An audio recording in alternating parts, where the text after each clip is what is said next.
احنا شفنا بقى يعني في اشغال شقه جدا، شفنا حلقه من اقوى الحلقات بتاعه المسلسل شعبان ابو المكارم. شعبان ابو المكارم كان عنده كام عيل؟ لا ما عرفناش نعد العيال بتاعته. انت خسرت كده. كنت معدهم 9. نعاقبها بايه بقى؟ لازم نحط عليها عقاب. ايه بقى؟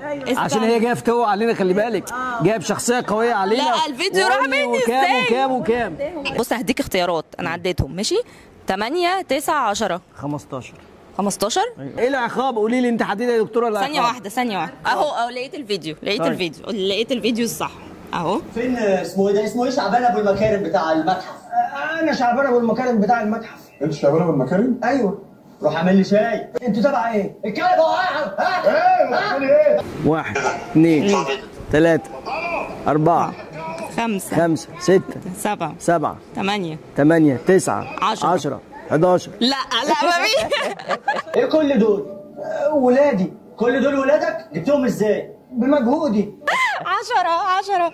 طيب انا عايزاك بقى تحكي لي عن الكواليس بقى بتاعت المشهد دي. كان في برضو حاجه ارتجاليه ولا كان كله مكتوب؟ عشان بيقولوا ان هو يعني هشام ماجد في التصوير بيبقى حاجه تانية خالص مختلفه. بص هشام حد لطيف جدا، ايجابي جدا، كرييتيف جدا.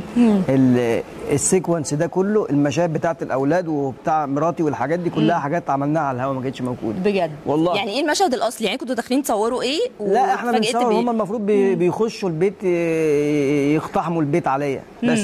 هو طبعا وهم كلهم بصراحه، ومصطفى غريب واستاذ خالد دياب. يعني هي حاله بتبقى ابداع جماعي، الكوميديا كلها كل واحد بيطور حاجه، بيضيف حاجه، بيشيل حاجه لحد ما نوصل لالطف حاجه ممكنه يعني. فهم كلهم جروب بصراحه كان هايل بصراحه.